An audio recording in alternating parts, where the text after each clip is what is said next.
Bon ben bonjour tout le monde. Alors,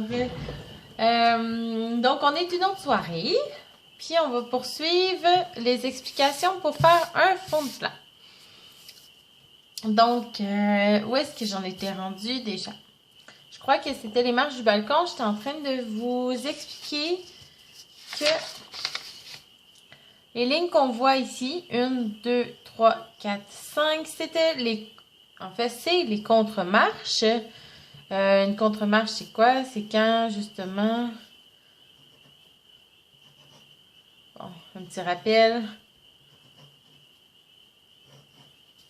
Là, c'est des jambes, des pieds, puis c'est une contre-marche, c'est où est-ce qu'on se cogne les orteils. Bon. OK. Donc, voilà. Je crois que j'étais rendue pour faire l'arbre existant qui est ici. Parce qu'il me fallait mon coin. Je vérifie. OK. Il fallait mon coin ici des escaliers. Puis, j'avais aussi le coin de la maison. Donc, on va commencer par aller chercher mon outil qui est le compas. Le fameux compas.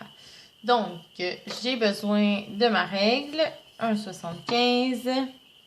Je vais aller prendre le 5 mètres que j'ai ici. Donc, pour faire ça, je viens mettre ma petite pine à 0 et ma mine à 5. Voilà. Donc, n'oubliez pas qu'un tronc d'un arbre, c'est pas aussi précis qu'une maison. Donc, je viens mettre mon compas sur le coin de ma maison et je viens faire un arc.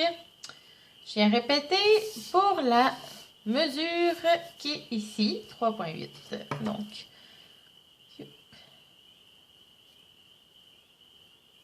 3,8. Voilà. Et où est-ce que mes arcs vont se croiser? Ici. C'est le tronc de mon arbre. Donc, on vient de situer mon arbre existant. Donc, souvent, on peut venir prendre le diamètre quand on fait notre relevé de terrain de notre arbre, de la ramure, dans le fond, jusque où est-ce que mon arbre va. Est-ce que c'est il est gros? Est-ce que c'est un qui est planté? Qu'est-ce qu'on peut faire aussi? Ben, on fait une recherche. Donc, si, admettons, j'ai un érable rouge, puis là, il me dit dans la documentation que ça peut venir très, très, très gros. Donc, je peux venir le faire plus gros pour que ça soit plus réaliste avec l'aménagement de ma plate-bande. Voilà.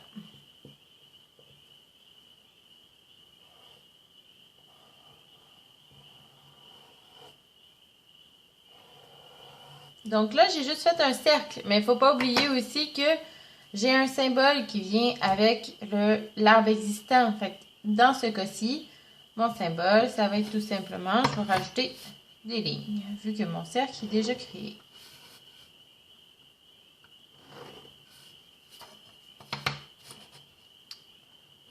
Donc, et voilà. Voici mon symbole d'arbre existant. On voit toujours bien? Oui. Le téléphone est allumé, parfait. L'arbre existant est placé. Maintenant, il nous reste à positionner nos fenêtres et nos portes à l'intérieur de la maison. Donc, comme on se rappelle, on dédouble les murs. Donc, règle générale, c'était 30 cm. Donc, je vais dédoubler toutes les murs de 30 cm. Je vais vous faire un petit début. Puis après ça, je vais mettre sur pause pour avancer. Donc, ici, là. On va aller plus haut ici. Ça. Donc, j'ai déjà mon 30 cm, mes guides.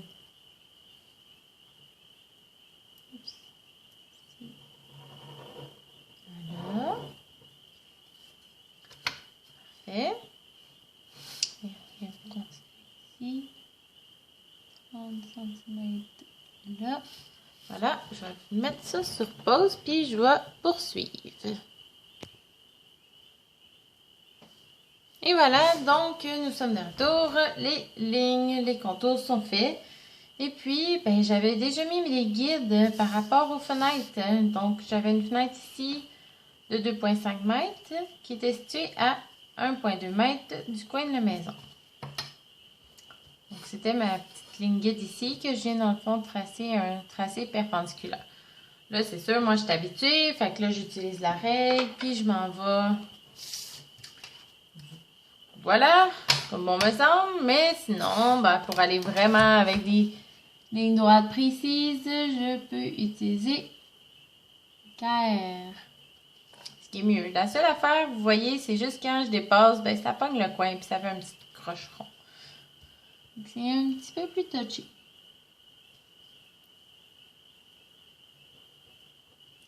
Voilà. Donc, je continue mes lignes transversales. Voilà, les lignes transversales sont faites.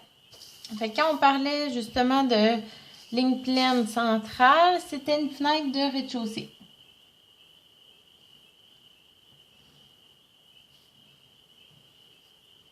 Donc là, je ne l'aime pas trop, elle croche, mais j'ai cette grosse perte-là pour effacer. Ok, on va laisser ça comme ça. Vous, à la maison, j'espère que vous avez des petites effaces.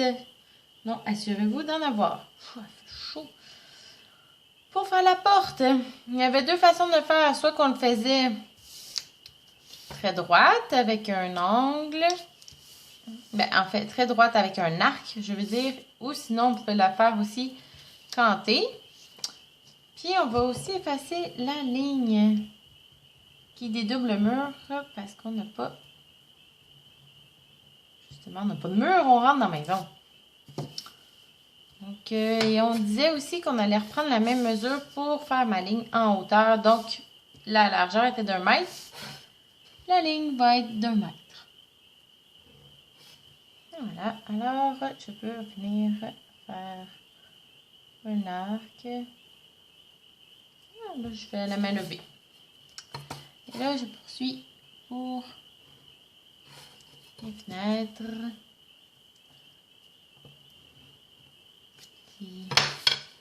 Et ici, si j'ai des fenêtres de sous-sol au deuxième étage, je peux utiliser le pointillé. Le pointillé, dans les plans, ça définit que c'est soit vers le sol ou au-dessus du sol, au-dessus de notre niveau d'enfant. Donc voilà, j'ai aussi mes deux portes de clôture à faire. Donc, encore une fois, je peux faire, mettons, 1 mètre. Ça. Ça me tente, je peux faire ce modèle-là de symbole. Comment vous semble? C'est plus difficile, par contre, de retrouver le même angle que j'ai fait de l'autre côté.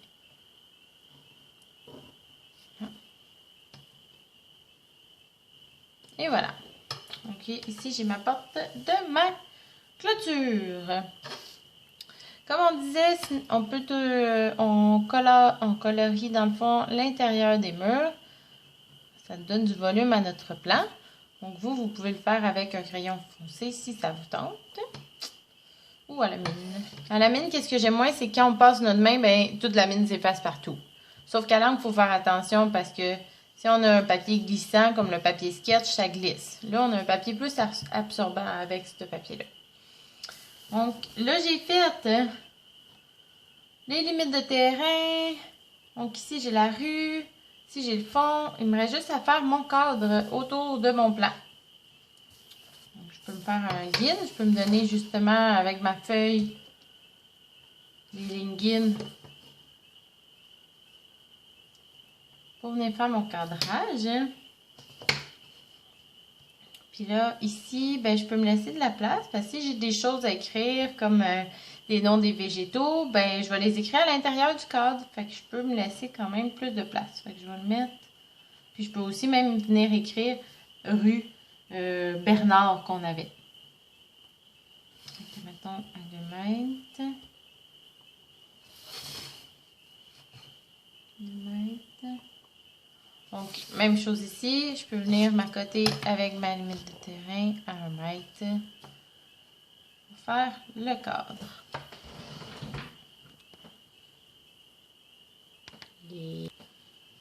Donc voilà, le fond de plan est terminé. Il me reste juste, si je veux écrire justement rue Bernard ou des choses comme ça. Faut pas oublier que le fond de plan, ben, on va s'en servir comme notre propre.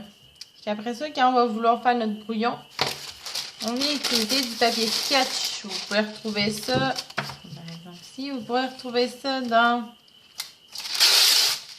les boutiques de papeterie, bureau en gros peut-être, c'est à voir. Fait que dans le fond, ou sinon, ben vous pouvez faire des croquis à côté, vous fiant à vos mesures. Puis après ça, remettre ça au propre. Mais moi, je trouve ça bien d'avoir ces petites feuilles-là ici. Des fois peut-être chez Walmart, là, une espèce de cahier sketch là, qui se vendrait. Je sais pas. Allez voir.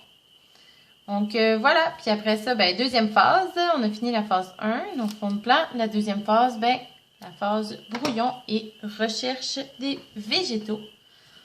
Donc, je vous dis bonne soirée et à bientôt.